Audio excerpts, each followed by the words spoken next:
তো সংবাদপত্র জগতের গণমাধ্যমের যে সীমাবদ্ধতা, মালিকের কি দুর্বলতা, সীমাবদ্ধতা, কি সমস্যা, তারপরে সম্পাদনা পরিষদে যারা থাকেন সম্পাদক তাদের অবস্থাটা কি, এবং রিপোর্টার্স হিসাবে যারা কাজ করতে হয় রিপোর্টার হিসাবে তাদের একেবারেই তো মাঠে তো তারাই দৌড়দৌড়ি।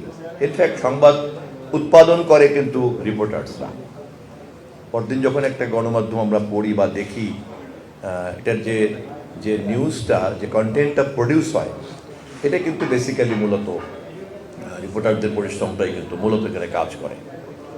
তো সেই বিবেচনায় রিপোর্টার্সরা হচ্ছেন একটা গণমাধ্যমের একেবারে মূল মেরুদণ্ড।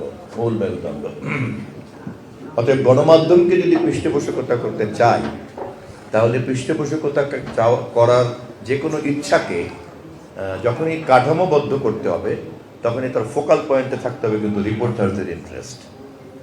এটাকে যদি নিশ্চিত না করে কোনো নীতিমালা নেই, সেটা হয়তো মালিকের জন্য লাভ হয়ে যাবে, সেটা হয়তো অন্যদের কারো বেনিফিটের জায়গাটা তৈরি হবে, কিন্তু গণমাধ্যমের একেবারে হৃৎপিণ্ডে গিয়ে কিন্তু সেই নীতি সাপোর্টটা কিন্তু, পলিসি সাপোর্টটা কিন্তু পৌঁছাবে না। তো সেই দিক থেকে আমি যখনই এটা নিয়ে চিন্তা করতে শুরু করেছি, এখন অবশ্য চিন্তার পর্যায়ে আছি আমরা, এবং অবশ্যই একটা পর্যায়ে অংশীদার হিসাবে গণমাধ্যমের প্রতিনিধিদেরকে যুক্ত করব, এবং সেখানে রিপোর্টার্স ইউনিটিকে আমি খুব গুরুত্বের সঙ্গেই স্টেক হোল্ডার হিসাবে আমি চাই তাদের সমস্যাটা। কারণ একটু আগে আমি যে কথাটা বললাম, সেই কারণেই মাঠের এই বিষয়টা তারাই সবচেয়ে ভালো বুঝতে পারবেন, সমস্যাটাও বুঝতে পারবেন, সমাধানটাও কীভাবে ওয়ার্কেবল হয়, ডুয়েবল হয়, অ্যাচিভেবল হয়, সেরকম সমাধানটা যখন আমি জানতে চাইব, তখন তারাই ভালো বলতে পারবেন। তো আমরা তো এখনও সরকার এখনও আপনার ধরেন শুরুতে যে একটা হানিমুন পিরিয়ডের অ্যাডভান্টেজ পায়, সব সরকারই পায়, আমরা এখনও সেই অ্যাডভান্টেজের মধ্যেই আছি। তো পত্রিকা যখন সকালে দেখি বা নিউজ দেখি, যখন দেখি যে কেউই এখনও টার্গেট করে নাই বা কোনো রকম ভুলভ্রান্তি ধরে নাই, আমি মনে মনে বুঝি যে একজনের দয়া দাক্ষিণ্যের মধ্যে দিয়ে চলছি আর কি। এবং এই সময়টা খুব দ্রুত কাজে লাগিয়ে এটাকে পুঁজি করতে হবে, কাজে লাগাতে হবে। আমি রিপোর্টারদের মধ্যে বিশেষ করে যারা একটু অধিক সচেতন, আমি তাদেরকে অনুরোধ করব যে, এবং যারা তথ্য প্রযুক্তি ভিত্তিক যে নিউ মিডিয়া এবং প্রিন্ট মিডিয়ার ক্ষেত্রে নিউ মিডিয়ার এনগেজমেন্টটাকে যারা ইতিমধ্যেই অভ্যস্ত, আমি সেই ধরনের রিপোর্টার্সদের কাছ থেকে, সেই ধরনের সাংবাদিকদের কাছ থেকে আমি প্রয়োজনে ব্যক্তিগতভাবেও 1-to-1 কথা বলেও পরামর্শ পেতে চাই। কারণ আমরা গণমাধ্যম জগতের সমস্যাটা, এখন আমি মন্ত্রী, আর দীর্ঘদিন যেহেতু গণমাধ্যমের সঙ্গে রাজনৈতিক কর্মী হিসেবে মেলামেশা করতে হয়েছে।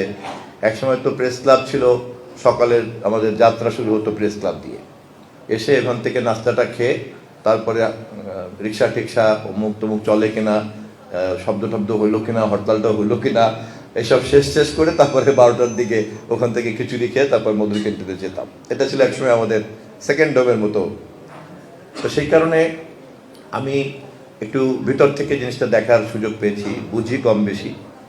এবং এই মুহূর্তে যেহেতু বাংলাদেশে গণতান্ত্রিক ব্যবস্থা, যেটা আমাদের এই সরকার তার অভীষ্ট লক্ষ্য হিসাবে নির্ধারণ করেছে, এবং সেটাকে কাঠামোবদ্ধ করার জন্য আমরা প্রাতিষ্ঠানিক পরিবর্তনটাকেও টার্গেট করেছি, এবং এটা কেবলমাত্র ক্ষমতায় যাওয়ার পরপর আমাদের কোনো যান্ত্রিক বক্তব্য নয়, ক্ষমতায় যাওয়ার আগেই আমাদের একটা পরিকল্পিত লক্ষ্য।